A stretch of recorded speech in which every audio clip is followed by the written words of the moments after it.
That's working quite well actually with your palms. I think because of the shape of your palms, it kind of automatically rolls it so that you've got the thicker bit in the middle. So I'm just going to keep doing this. I'll probably get bored halfway through because that's quite a lot of dough to roll out, but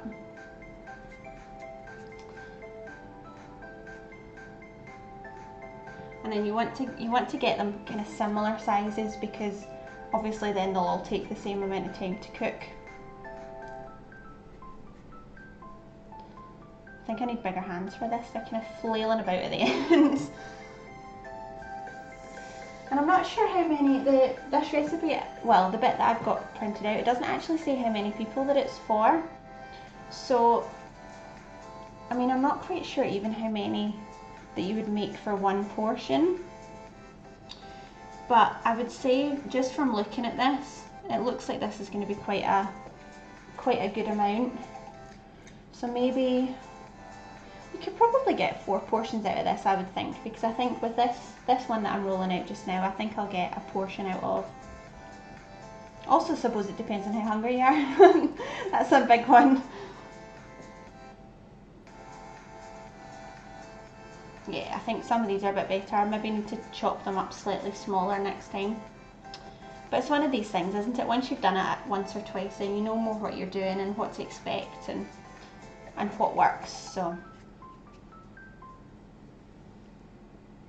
they do look quite interesting. I'm intrigued to see how well they work. But it is something that I used to have fairly regularly.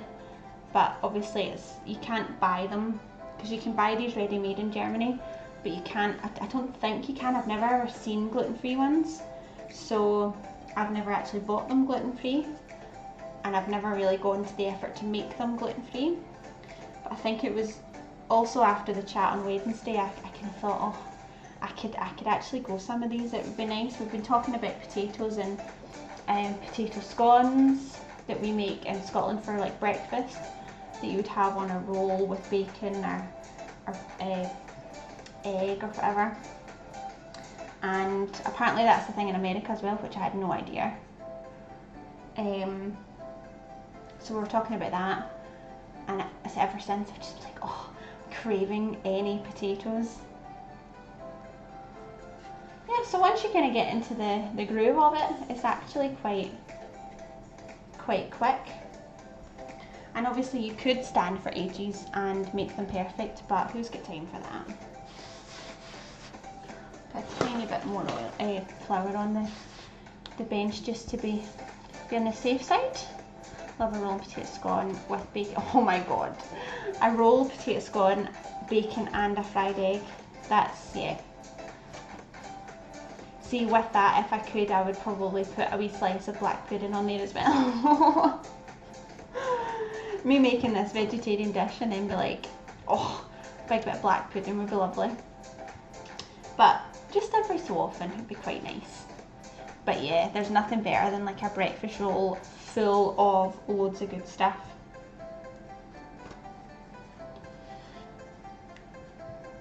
Oh, and a cup of tea. Oh, I could go that just now as well. Oh, it just made me hungry. At least this isn't, we're not too far away with this, so I'll be able to have my lunch soon because I'm starving.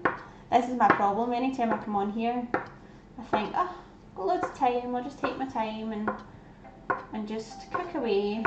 And then I get halfway through and I go, I need to eat, I'm so hungry.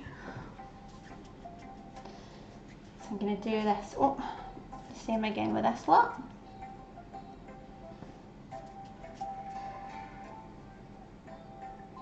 So I don't know if you can actually see the plate on the other little camera, but the plate's filling up.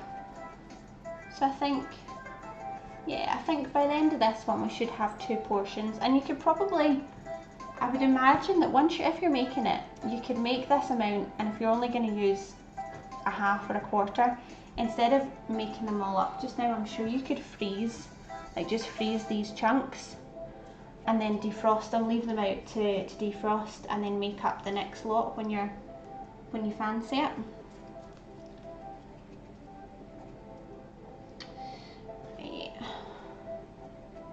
They look amazing. I hope so. They do. I mean, I'm quite pleased with them so far. The only thing I'm slightly concerned about is there were definitely a few lumps still in them when I was trying to mash them. I think if you had a potato ricer, that would make a big difference. But because I've just used the standard kind of hand masher, it's possibly not as kind of smooth as they could be. But I mean, they weren't too far off. So they do look quite funny. They're like kind of wee snakes or wee worms. Just doesn't sound quite as appealing, but I'm sure you could. I mean, some of the pictures that you see, they look absolutely perfect, and they're like a proper kind of nice shape with a wee kind of tapered ends.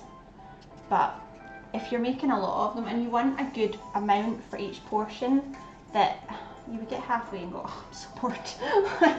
I can't do this anymore. I can't roll any more little worms out. Yeah, so some are a wee bit bigger than you can use your fancy spaceship food. But yes, I did wonder that I got halfway through the mashing and I thought, why am I doing this by hand? I could put it in, I've got my food processor over there, and it does a good job of these kind of things. So if I had thought about it more beforehand, I should have done that actually.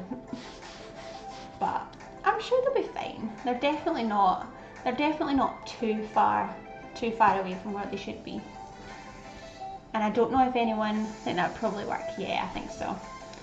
And if you've only just joined us, I don't know if you'll have seen the fake bacon that we made earlier on, which was definitely, I think, a bit of a revelation. I'll show you a bit just now. Like, so this is our fake bacon. It did, didn't it, Jennifer? It looked so good.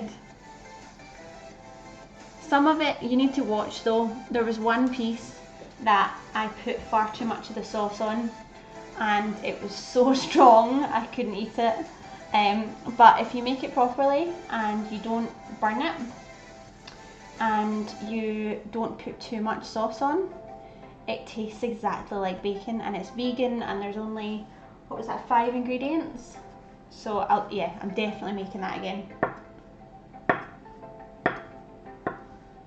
So I'm just gonna, I was thinking about just doing half of the dough and leaving the other half to do another time, but I'm looking at the amount that I've got here on the plate and it doesn't look like a huge amount, so I'm just gonna make all of it and then I'll eat as much as I eat, and the rest will probably be for lunch tomorrow. So it won't go to waste, it'll be fine. You can see they're handmade. Yes, they are. Well, that's it. Absolutely everything. Well, apart from the sauerkraut, everything is handmade. Cheated slightly with the sauerkraut, but yeah, the one time I tried to make that myself, it was a bit of a disaster. So I've gone the easy route this time, which I think that's okay. I mean, that there's so much of this that you're making from scratch anyway, that to add a little bit of sauerkraut from a jar, I don't think anybody can be too upset with me, hopefully. It's quite therapeutic actually, just this rolling the little worms, but they're definitely getting bigger the more I'm doing. I think that's it. I think I'm like, right, I just want this to be done now. And I'm just making them a bit big, but I'll show you them in the camera in a wee second. And then once we've done all of this, we're going to get our pot on. So actually, once I've rolled these out, I'll grab some, I'll put the kettle on and make some boiled water so that I can put that in the pot, and then we're going to boil them a bit like you do with gnocchi.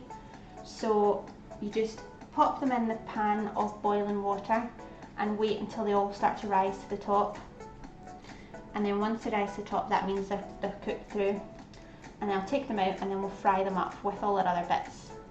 And then we can go and enjoy them, hopefully. if they turn out the way I'm hoping.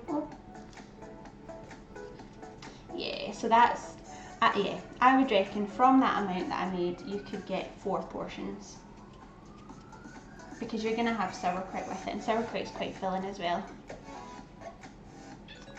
Okay, So I'm going to wash my hands quickly and boil the kettle, and then I'll do the last chunk while the kettle's boiling.